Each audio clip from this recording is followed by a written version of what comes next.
In the United States, we are raised to view a hospital visit as a personal event, a moment of vulnerability, healing, or tragedy. But on the retro ledger, a hospital visit is something else entirely. It is a data event. It is the point of origin for a financial asset that will be bought, sold, bundled, and bet upon long after the patient has left the recovery room. To the person receiving the bill, a $15,000 charge for an emergency appendectomy is a looming disaster. It is a weight on their credit score and a threat to their family's stability. But to a specific breed of investor, that $15,000 bill is a high-yield, distressed asset.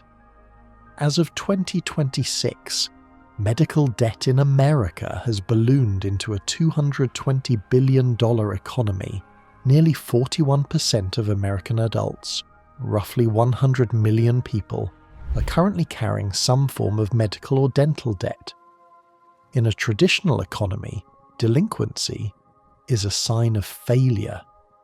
In the modern medical-industrial complex, delinquency is a feature. It is the raw material for a multi-layered profit machine that thrives not on the health of the patient, but on the persistence of the debt. The shift from ledger to portfolio. There was a time when medical debt was a local matter. If you couldn't pay your doctor, the debt sat on a private ledger. It was a loss for the physician, often resolved through a payment plan or a simple handshake. But over the last 20 years, the American healthcare system has undergone a process of total financialization. Wall Street discovered that medical debt has a unique psychological property, the priority of pain. Unlike a credit card bill for a vacation or a luxury watch, medical debt is involuntary. People don't choose to have a heart attack or a car accident. Because the debt is tied to one's survival and physical well-being, the propensity to pay is fundamentally different. Wall Street firms realize that if they could insert themselves into the billing process, they could transform these uncollectible losses into a predictable stream of cash flow. The silent second economy. This is the silent second economy. While the S&P 500 tracks the growth of tech giants and energy firms, a parallel market tracks the delinquency of American households. For a private equity fund or a revenue cycle management firm, your inability to pay the full price of a surgery isn't a problem to be solved, it is an arbitrage opportunity.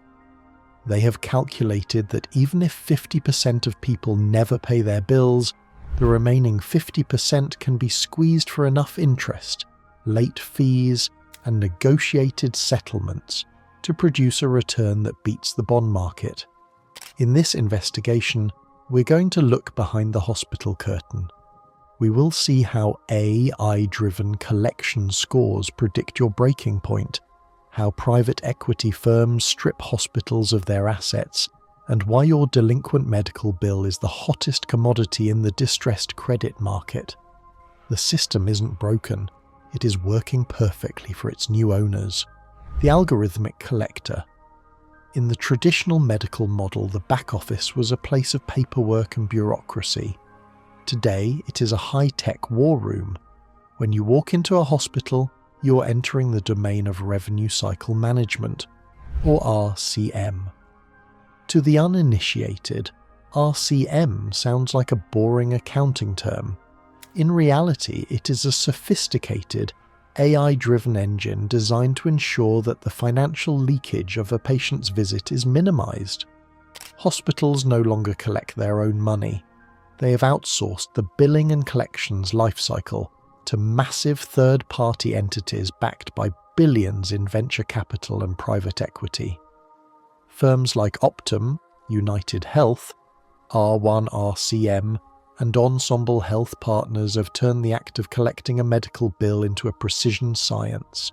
The predictive propensity to pay score. The moment your name is entered into a hospital's registration system, the RCM algorithm begins a forensic sweep of your financial life. This isn't just about your insurance coverage. The software pulls data from credit bureaus, property records, and even your past purchasing history. Within seconds, the system generates a propensity to pay (PTP) score. This score determines your entire experience as a patient. If your score is high, the front-end RCM staff might be instructed to ask for your deductible in full before you even see a doctor. If your score is low, the system may flag you for presumptive charity care, not out of the goodness of the hospital's heart, but because it's more efficient for the algorithm to write you off early than to waste money trying to collect from a dry well. But the middle of the score, the people who are struggling but have assets like a home or a steady job, is where the real math happens. The efficiency of pressure.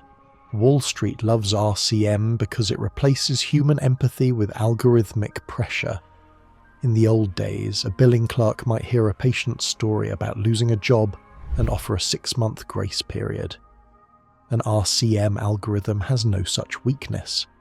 It uses a /B testing on collection letters to find the exact font, color, and phrasing that triggers the highest psychological response. It knows whether a text message at 10 a.m. or a phone call at 6 p.m. is more likely to result in a credit card payment. This is the industrialization of the bill. By treating a patient's financial struggle as a data point to be optimized, RCM firms have increased the collection yield for hospitals by billions. For investors, this makes the medical debt asset class incredibly stable. When the collection process is automated and optimized by AI, the cash flow becomes as predictable as a subscription service. The front-middle-back trap. The RCM machine is divided into 3 brutal stages. The front end. This is about point-of-service collection. The goal is to get your money before the procedure happens. If the algorithm says you can pay, the hospital is coached to treat the transaction like a retail sale. The middle. This is clinical documentation improvement. Specialist coders ensure that every single aspirin, every minute of nursing time, and every surgical drape is captured and billed at the highest possible tier. Wall Street calls this revenue integrity. The back end. This is where delinquent bills go to die or to be sold. If the internal RCM fails to collect within 90 to 120 days, the debt is packaged into a portfolio and prepared for the secondary market. Hospitals used to be pillars of the community. Today, thanks to the RCM machine, they are often just the customer acquisition arm of a massive financial harvesting operation. The RCM firms take a percentage of everything they collect, sometimes as much as 15% to 20%. This creates a massive incentive to never leave a single dollar on the table, no matter the human cost. But as efficient as these RCM firms are, they are just the facilitators. To see who is truly driving this machine, we have to look at the owners of the hospitals themselves. We have to look at private equity. The private equity playbook. In the lexicon of modern finance, few terms carry as much weight or as much baggage as private equity. If revenue cycle management is the engine that harvests medical debt, private equity is the owner that redesigned the entire factory to prioritize yield over healing. Over the last 15 years, private equity PE firms have moved from the fringes of the healthcare industry to its absolute center, acquiring everything from local dental clinics to massive multi-state hospital systems. As of 2026, nearly 488 US hospitals are under private equity control. But PE firms don't buy hospitals because they want to run them forever. They buy them to unlock value, strip them of their assets, and sell them for a massive profit within a 5 to 7 year window. The leveraged buyout, loading the patient with debt. The private equity playbook begins with a maneuver known as the leveraged buyout, LBO. When a PE firm buys a hospital, they don't use their own cash. They borrow the majority of the purchase price, often 60% to 90% using the hospital's own assets as collateral. But here is the retro-ledger twist. The debt isn't held by the PE firm. It is saddled onto the hospital itself. Suddenly, a hospital that may have been break-even or slightly profitable is forced to use its daily operating cash money meant for nurses, bandages, and MRI maintenance to pay down the massive interest on the loan used to buy it.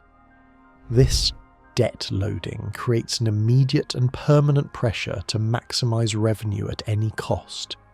This is why the delinquent bills we discussed in part 1 are so valuable. They are the emergency fuel the hospital needs to keep its head above water. The sale-leaseback. Selling the ground. You stand on, but the most predatory page in the playbook is the sale-leaseback. If you want to understand how a hospital dies, look at the ground beneath it. PE firms often sell the hospital's land and buildings to a real estate investment trust, REIT. The hospital receives a one-time lump sum of cash, which the PE firm often uses to pay itself a dividend. In exchange, the hospital, which previously owned its own building, now has to pay hundreds of millions of dollars in rent to stay in its own ER. This is exactly what happened with Steward Healthcare, a massive system formerly owned by the PE giant Cerberus Capital Management. By selling the dirt and the bricks, the owners extracted over $1.3 billion in value. By the time Steward filed for bankruptcy in 2024, it owed nearly $6.6 billion in long-term rent to its landlord. The nurses were running out of basic supplies like sterile gauze, while the owners were buying $40 million yachts with the dividends extracted from the hospital's real estate. The dividend recapitalization, the final extraction. The final blow is often the dividend recapitalization. If a hospital isn't producing enough cash fast enough, the PE owners will force the hospital to take out even more debt. This new cash isn't used to build a new cancer center or hire more doctors. It is paid out directly to the PE firm and its investors as a special dividend. In 2021 alone, PE firms extracted a record $34.9 billion in debt-funded dividends from the companies they owned, including dozens of healthcare providers. For the investor, this is risk-free profit. Even if the hospital eventually goes bankrupt due to the crushing debt, the PE firm has already made its money back and then some. The yield versus the patient. When a hospital is owned by a private equity fund, the patient is no longer the person in the bed. The patient is the internal rate of return, IRR. This ownership structure is why Wall Street loves your delinquent bills. Delinquency provides a steady stream of distressed assets that can be sold to collection firms to help meet the monthly interest payments on the LBO debt. It is a cycle of extraction where the hospital is no longer a community asset, but a harvesting ground for short-term financial engineering. The system isn't broken, it is being systematically dismantled for parts. And as we're about to see, once the PE firm has squeezed the hospital dry, your debt enters a dark secondary market where the real zombies reside.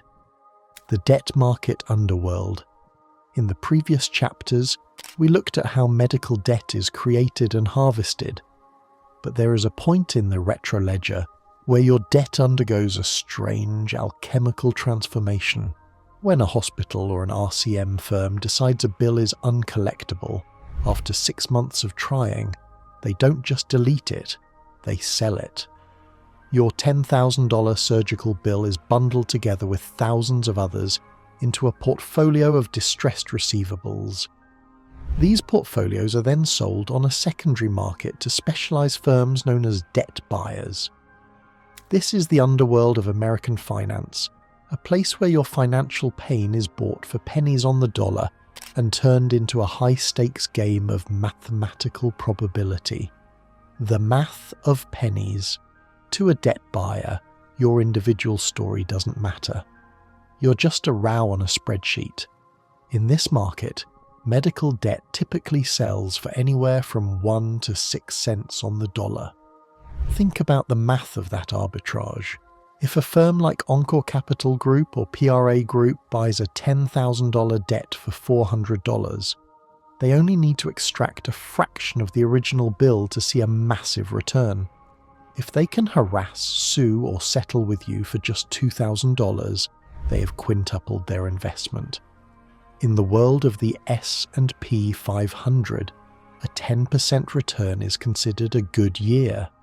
In the debt market underworld, a 400% return is just another Tuesday. The zombie resurrection. One of the most insidious aspects of this market is the zombie debt. Medical debt is often messy. Insurance companies frequently deny claims only to pay them later. Hospitals lose paperwork. Patients move. Debt buyers thrive on this mess. They often purchase scrubbed portfolios where the data is incomplete or even flat out wrong. But under American law, if a collector can get you to make even a single $5 payment on a bill that is 10 years old and past the statute of limitations, they can legally reset the clock. They have resurrected the zombie. They use specialized software to skip trace you, finding your new phone number, your new employer, and even your social media profiles. They aren't looking for a fair payment. They are looking for a vulnerability payment, the litigation factory. In the 2030s, the human debt collector is increasingly a relic. Wall Street has funded the rise of the litigation factory. Large-scale debt buyers now employ armies of lawyers, or more accurately, AI-driven legal software that can file thousands of lawsuits per day for amounts as small as $500. Most patients don't show up to court because they are intimidated, can't afford a lawyer, or never receive the notice. The result? A default judgment. Once a collector has a judgment, the math becomes absolute. They can garnish your wages directly from your paycheck. They can put a lien on your home. They can freeze your bank account. The delinquent bill has been transformed into a legal weapon that the owner can fire at will, packaging the pain. But the real reason Wall Street loves this debt is securitization. Just as the 2008 crisis was fueled by mortgage-backed securities, the modern financial system has experimented with healthcare receivable-backed securities. By bundling thousands of medical debts together, financial engineers create a bond that pays a steady interest rate to investors. The risk is diversified. Even if 100 patients go bankrupt, the remaining thousands squeezed by the litigation factories and the RCM algorithms provide a reliable yield for pension funds and insurance companies. Your delinquent bill isn't just a mistake or a misfortune. It is the underlying asset for a global financial product. The more people fall behind on their medical bills, the more raw material these firms have to package. The underworld isn't a separate place, it is the basement of the very same banks you use every day.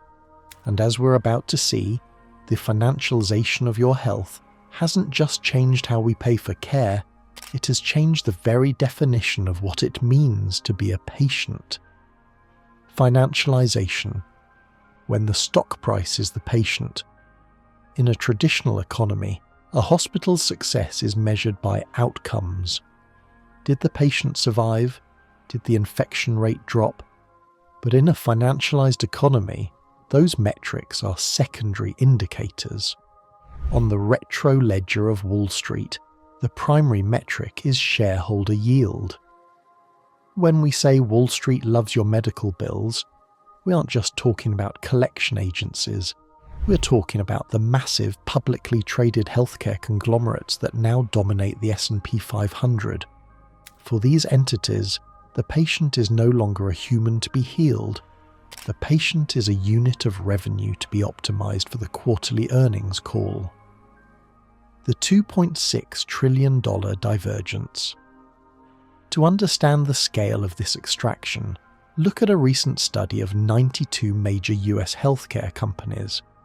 Over a 10-year period, these firms reported nearly $2.4 trillion in net income, but in that same period they paid out $2.6 trillion to their shareholders in the form of dividends and stock buybacks. The math is jarring. The industry gave away more money to investors than it actually earned in profit. Where does that extra money come from? It comes from the squeeze. It comes from cutting nurse-to-patient ratios, hiking the prices of charge masters, the master list of hospital prices, and aggressively pursuing every delinquent sent through the RCM machines. The rise of the medical credit card. Wall Street's latest innovation in the medical debt space is the financialisation of the deductible. As insurance plans move toward high deductible models, more Americans are finding themselves unable to pay the first $5,000 or $7,000 of a bill. Seeing a market opportunity, financial giants like Synchrony Financial, Care Credit, and Wells Fargo have stepped in to offer medical credit cards. Hospitals love these cards because they get paid immediately by the bank, offloading the risk of your delinquency. But for the patient, a medical bill has been transformed into a high-interest revolving debt. This is the ultimate win for Wall Street. They have taken a messy hospital bill and converted it into a clean consumer credit product. If you miss a payment, the interest rate can skyrocket to 30%, turning a manageable debt into a lifelong financial anchor. Your illness has been successfully monetized into a recurring interest stream for a bank. The conflict of two masters. The fundamental problem with the financialized patient is a conflict of duty. Under the law, a corporation's primary duty is to its fiduciary shareholders, but a doctor's primary duty is to the Hippocratic Oath. When a private equity firm or a publicly traded conglomerate owns the hospital, the doctor is no longer the captain of the ship. They are an employee subject to key performance indicators, KPIs. Doctors are increasingly pressured to perform more tests, choose more expensive in-network specialists, and discharge patients quicker and sicker to make room for the next unit of revenue. This isn't just about money, it's about the erosion of the social contract of medicine. The unprofitable patient. In this system, the greatest risk to Wall Street isn't a sick person, it's an unprofitable one. Hospitals owned by PE firms are significantly more likely to shutter low-margin departments like pediatrics, maternity wards, and psychiatric care in favour of high-margin elective surgeries like orthopedics and cardiology. If your medical emergency doesn't produce a high enough yield, the financialized system has no use for you. You're a bad asset to be liquidated. The stock price is no longer a reflection of the company's health, it is a reflection of how effectively they can extract value from yours. And as we conclude our audit, we see that this system isn't an accident, it is an endgame. The unfixable machine. In the world of the retro ledger, we often look for the breaking point the moment a bubble bursts or a system collapses under its own weight. But the American medical debt machine is different. It isn't a bubble, it is a self-reinforcing loop. The common narrative is that the US healthcare system is broken. But if you look at the balance sheets of the private equity firms, the RCM giants, and the secondary debt buyers, the system isn't broken at all. It is working with terrifying calibrated efficiency. It is doing exactly what it was redesigned to do: convert human misfortune into a perpetual dividend. The moat of complexity. Why hasn't this system been fixed? In any other industry, A product that 40% of customers couldn't afford would lead to a market correction. But in healthcare, the customer, the patient, has no price discovery. The industry has built a moat of complexity between the hospital's chargemaster prices, the insurer's negotiated rates, and the RCM firm's algorithmic billing. The true cost of care is hidden behind a veil of proprietary software. This complexity is the shield that protects the asset class. If the system was transparent, the arbitrage would vanish. If a patient knew that their $5,000 out-of-network lab fee was actually worth $40, they wouldn't pay it. But in the dark, Wall Street can buy that debt, package it, and sell it as a high-yield opportunity. The lobbying guardrail. Every time a legislative fix is proposed, whether it's a medical debt forgiveness bill or a price transparency mandate, the machine defends itself. The healthcare industry is the single largest lobbying force in Washington, outspending even the defense and energy sectors. They aren't just lobbying for higher prices, they are lobbying to keep the debt infrastructure intact. They need the legal right to garnish wages. They need the right to sell delinquent portfolios to third parties. They need to ensure that medical debt remains a valid entry on a credit report. Without the threat of a ruined credit score, the propensity to pay score, the very heart of the RCM machine drops to zero. The end game, a nation of debtors. As we look toward the 2030s, the endgame of this financialization is a fundamental shift in the American class structure. In the 20th century, wealth was built through home ownership. In the 21st, that wealth is being systematically siphoned off by the medical-industrial complex. For the middle class, a single major illness is now a wealth reset event. It is a transfer of equity from your home to a private equity fund's special dividend. Wall Street doesn't just love your medical bills because they provide yield. They love them because they provide dependency. A population in perpetual medical debt is a population that cannot easily retire, cannot easily start new businesses, and must remain tethered to the high-deductible employer-led system. Your medical debt isn't a mistake. It isn't a billing error. It is a carefully managed asset in a global portfolio. When you see that urgent notice in your mailbox, remember that across the country, in a high-rise in Manhattan or a server farm in Virginia, an algorithm has already celebrated your delinquency. The system isn't waiting for a cure. It is waiting for the next patient.